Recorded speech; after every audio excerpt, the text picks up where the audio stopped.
haven't done a very good job filming lately. Ta-da!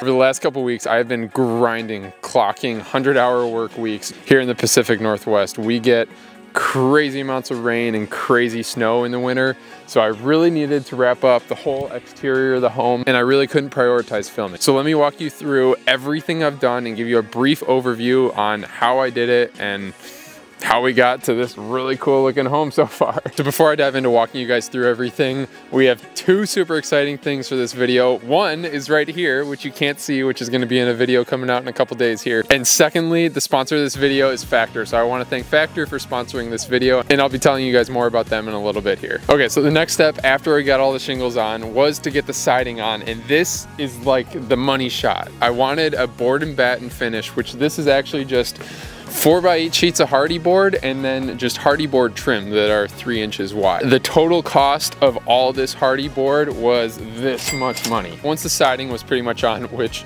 let me tell you, doing the siding up on the soffit was very, very sketchy. I was like hanging out over the roof like, here we go. But we got it, I'm still alive in one piece. My biggest ticket item cost-wise is all the windows and doors, which all the windows and doors cost this much money, which was quite a bit more than I was planning on, but for Airbnb and honestly just homes in general, I love having so much natural light just pouring in. So we installed the windows, we flashed them all out, and then we installed the rest of the board and batten around. So that pretty much finished up what the exterior look was gonna be like. So at that point, with all the windows in, all the trim done, we had this ugly looking house. It was like this ugly yellow and gray because that's the natural color of the hardy board.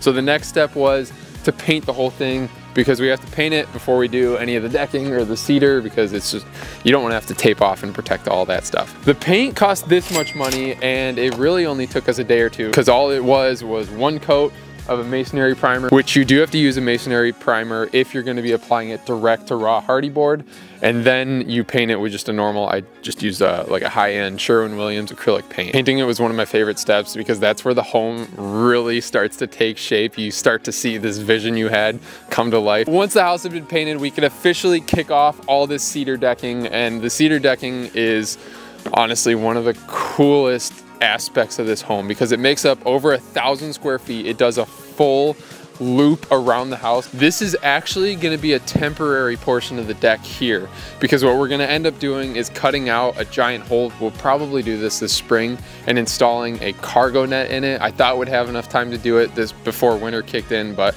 I'm just running out of time and we got to get this thing done. Of course, railings are going to be coming too, which we'll have furniture here on the deck to just sit out and watch nature do nature things. We had deer running through the other day, and it was just so cool just sitting here on the deck eating my breakfast, watching the deer roll through before we started a big work day.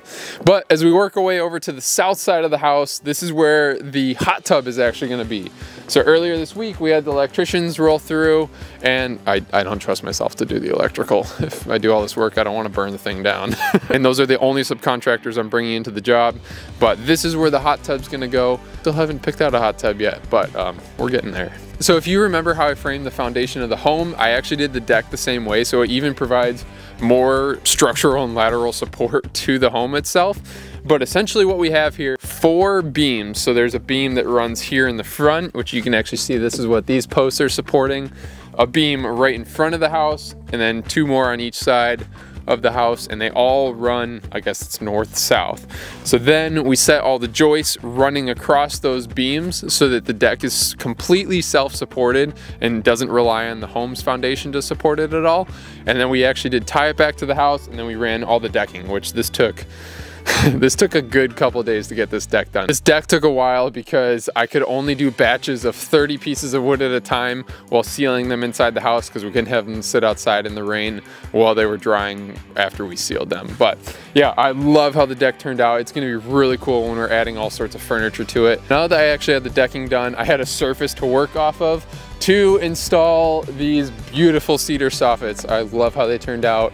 It's just a tongue and groove cedar. I sealed it just like the deck, so it's all sealed up for all the weather, which it ideally won't get any weather on the underside. And I even cut in some can lights, which I'll turn on for you in a second, Ta-da!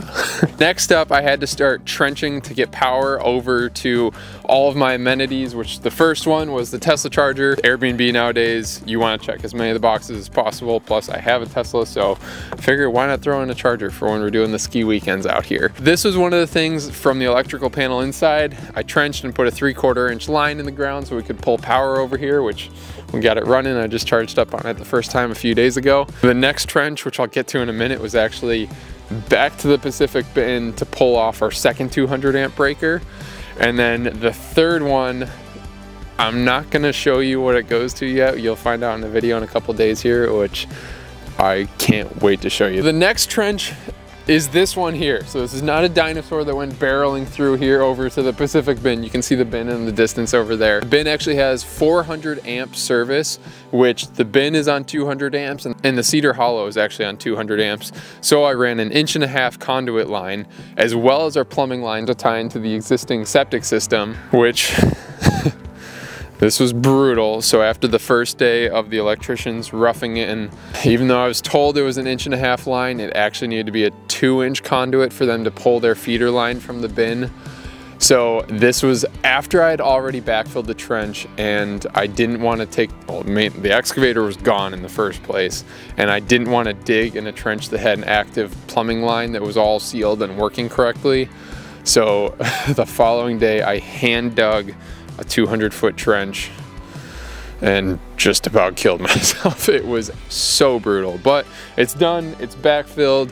Give it a season or two and all this will have been grown back over by the forest. And yeah, this was the next brutal trench. This trench right behind me, which you can't tell because we're backfilled and covered with rock, which that's one other thing we knocked out in the last couple weeks, is getting $1,000 of rock in here and laying it over the whole driveway. It was getting really soupy, so I figured we had to get in some rock before the winter. Oh, there's actually a 2-foot deep trench that we dug all the way through here, which is a 3/4 inch water line, which leads to the pump house here, which is where we have the pumps and the well stem that goes down 180, or it's roughly around 200 feet.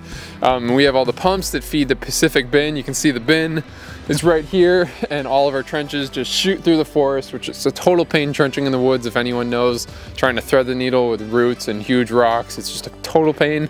But we got it done and everything is working. That's pretty much it for where I'm at with the exterior. There's still a handful of things that need to be wrapped up on the outside. Obviously, the skirting there, I gotta add a little bit more hardy board, and I'm actually gonna be doing some 3-inch deck boards running horizontally, and you'll see some black spacing in between. It'll look like a little privacy screen going around the base of the home. Now I'm gonna show you guys the inside of the home, but before I do that, I want to thank the sponsor of this video, which is Factor. So working 100-hour work weeks, it can be really tough to find time to not only make healthy food, but just find time to eat it, which Factor has been a key step in my workflow over the last couple of weeks. So essentially what Factor is they're a meal service plan where every week they deliver a refrigerated, not frozen, which was key for me. I hate eating frozen food all the time. So this was great because I'm able to get fresh, never frozen food that can be heated up in the microwave in 2 minutes, and I have this delicious meal ready to eat, which was huge for me because every minute of the day counts, and being able to skip the grocery store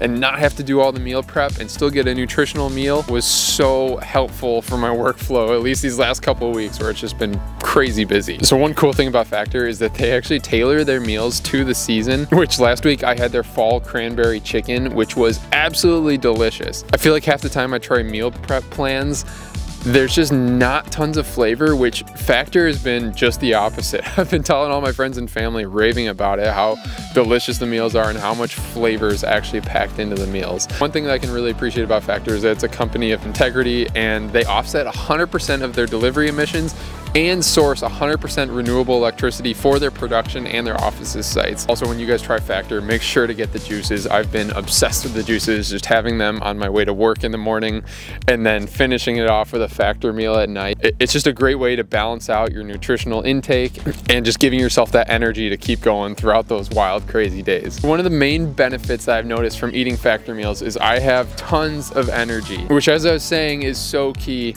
and not having to go swing by a fast food chain on my way home from leaving here super late at night and coming home to a meal that's ready in 2 minutes just by popping it in the microwave and eating this delicious meal that's full of nutrients and actually replenishes my body and isn't just pumping me full of all sorts of fake food. It's just been a real game changer the last couple weeks. So if you guys are interested in joining me, head to factor.com or click the link below and use code DevinLaura50 to get 50% off your first Factor box. Without further ado, I want to finish up this video so I can go get home to my Factor meal, but I'm going to show you guys the inside of the house, and a lot has happened, so I'm excited to show you here. At the front of the house here, we got our wall sconces, which are these cool box fixtures. I love these things. They actually have adjustable throws, so you can really like tighten up the throw on it. You can see, you can adjust it, whatever. I like to keep them wide open because they have a really cool fanning effect.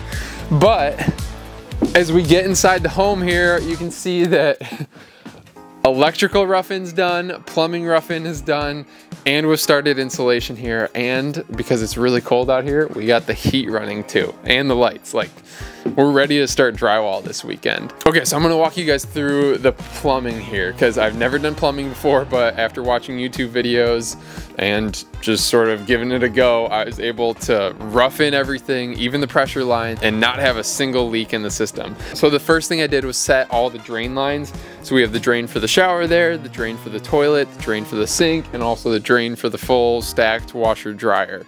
Which, the way I tested all that is once I set all the drain lines and made sure it all sloped to the ejection pit, I filled up on the roof all the vent stacks, which the vent stacks come up from each of the fixtures to make sure that you're not having like vacuums being pulled and water backing up in your sinks and toilets. So I filled everything up on the roof and topped it up and let it sit for a day, and none of the pipes leaked. So that meant that my drainage system and vent system was 100% sealed tight. Next up, this part was stressing me out a little bit because all the PEX lines that I was gonna be running, which PEX lines are just these guys, is that they're actually pressurized water lines. So they're coming from that trench we were talking about, come into the house, and they're at like 60 PSI in the lines. And I was really paranoid about having them leak because they're under pressure. After watching more YouTube videos and giving myself a Plumbers 101 how to do PEX, I guess, trial, I was able to figure it out, and we got our shower roughed in, our sinks roughed in, washer dryer roughed in, which you can even see. Check it out. Devin. I didn't think it was gonna shoot that far. Next up was the kitchen. So we just have the sink, hot and water line. So this is where the sink will be, refrigerator, pantry, all that stuff will go over here, which when we get to the kitchen install video, I'll walk you through all that. And then flipping around here in the closet, in the master, it's a pretty small bedroom, but we call it master bedroom. So in the master bedroom closet here, we have the hot water heater. It's all hooked up. Pump the water up to it and nothing's leaking. So this is actually the main supply line that comes in from under the driveway and from the pump house. We have a whole house shut off on there too, just like that. But yeah, that's been the whole plumbing system. I ran everything underneath the house, put some insulation skirting around the base of the home so that none of the water lines freeze when we get the really cold months of the year. So once I wrapped up the plumbing, I was able to kick off the electrician. So we got the kitchen all dialed in, we got all the lights on, we got the electrical panel set, which we actually went with a 200 amp panel because of everything that's in this house. There's Tesla chargers, heated floors, full-blown kitchen. And when we started adding up the amperage of everything, because we're not running anything on gas, we actually had to upsize from a 125 amp panel to a 200 amp panel just because hot tub and surprise thing that I can't tell you about yet, but you'll find out in a future video. We're just really gonna draw a lot of power. So we ended up adding a full 200 amp panel to the Cedar Hollow here. Making our way over to the bathroom. So we're gonna have some really cool high-end features here. We're gonna have heated floors, some modern, maybe bidet toilets. I'll see how the budget's looking. But we put an outlet there just in case we end up going with a bidet, and then a full stackable washer dryer and some cool backlit LED mirrors going around the oblong mirror, which you'll see when we get to that. But I think that's pretty much it for this video. Now you guys are 100% caught up.